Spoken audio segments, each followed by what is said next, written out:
চিনবে না, দলের কর্মী তার নেতারে চিনবে না, নেতা তার কর্মীরে চিনবে না, বন্ধু বন্ধুরে দেখে পালাবে। এই কঠিন মুহূর্তে সূর্যটা মাথার কাছে চলে আসবে, জমিনটা তামার জমিন হবে। আজকের জমিনের মতো নয়।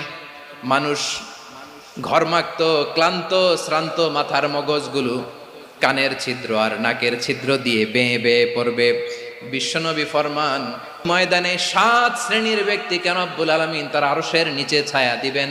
তার মধ্যে প্রথম শ্রেণীর ব্যক্তি হলো ইমামুন আদিল। ইমামুন আদিল, ন্যায়পরায়ণ শাসক,